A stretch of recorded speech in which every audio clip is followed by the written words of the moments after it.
It's all too big and we're too small. That is the main reason why Supergirl failed. Let's just go ahead and just get this over with.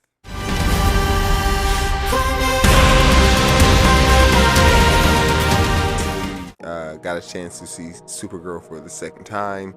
Um, Thought about it for a little while before I decided to do this video. Um, it's bad. I don't know what else to say. It's not bad. It's just not good. It's a movie. It's nothing like the source material. It's whereas the source material is colorful and lively, this movie is drab and dirty and brown. The fight scenes are pretty good in it.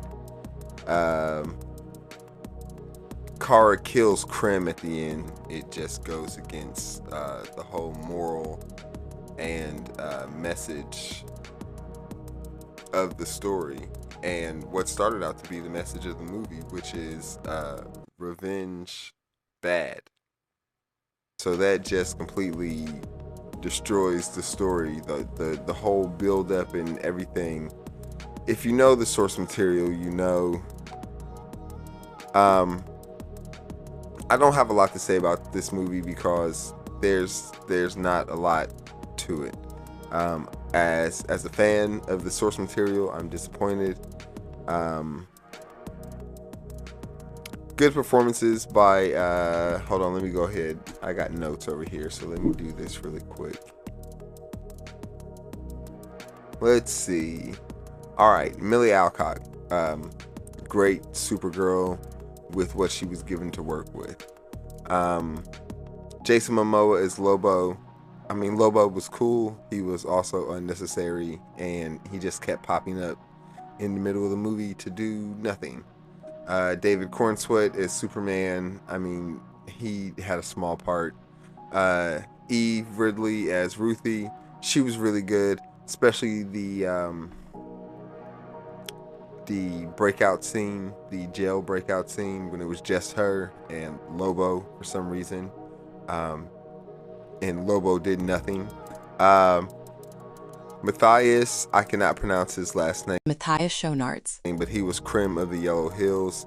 Once again, not his fault. I don't know why. Looking at his regular face here, he looks more like Krim from the source material on his own than whatever they decided to do to him in this movie.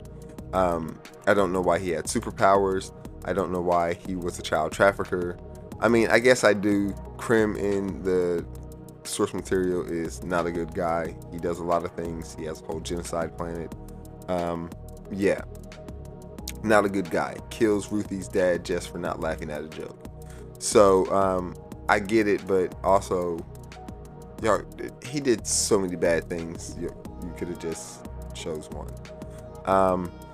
They made him like comically generic bad guy. That's everything that made Krim kind of special. They just kind of took away with that.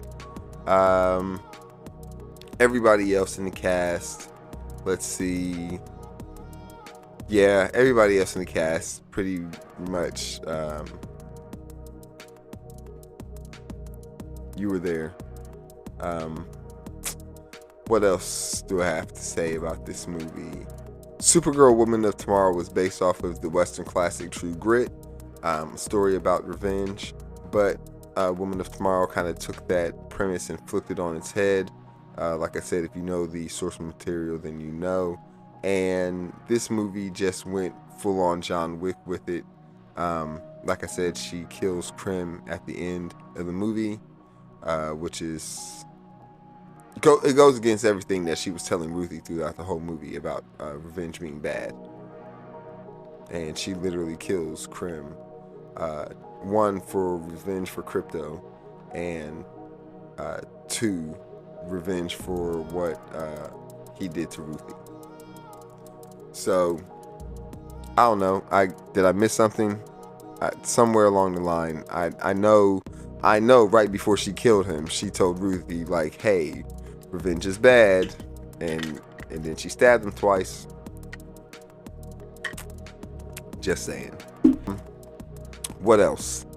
A lot of the locations, the scenery, for the source material to be as colorful and as whimsical as it is, and to see what James Gunn has done with Guardians of the Galaxy movies, it was really disappointing to see some of the locations that they visited.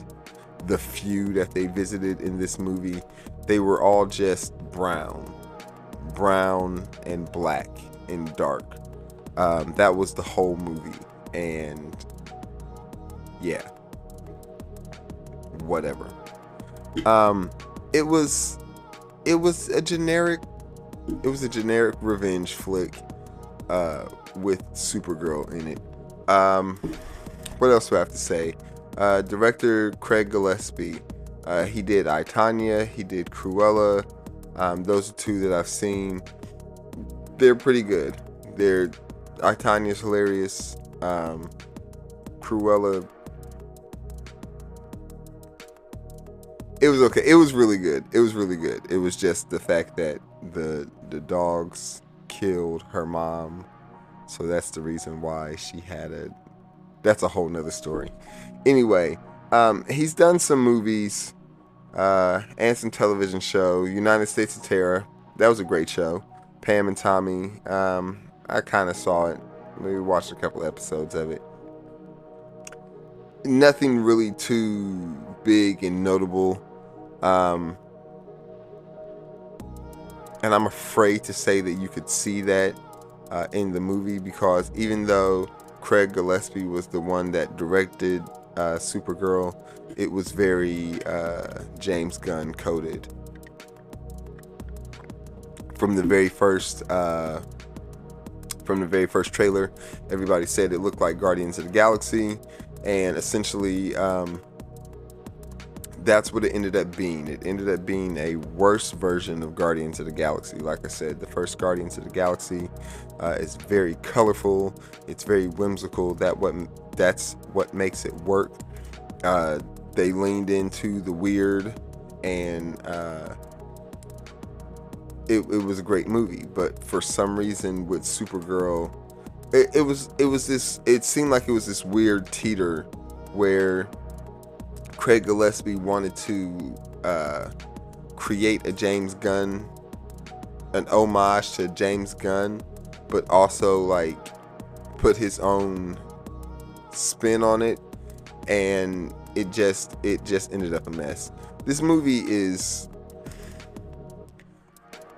this is where, like, I'm not torn. I just don't know how to feel. Okay, if I had to rate it, I would rate it like a 3. I would rate it a 3 out of 5. Maybe like a 2.5 out of 5. That's where I'm standing at. Like, will I watch it again? Honestly, probably not. It's just not the story that we were kind of promised. And I know when they say it's an adaptation of this story, you're still wanting to get something close to it. Like, I wasn't looking for a 1-to-1 adaptation of Woman of Tomorrow, but I wanted to get something close to it. And we just didn't. I'm disappointed. I don't know. It's just so far separated from the source material that I just can't. I don't know. You guys let me know down below what you think about it. And yeah.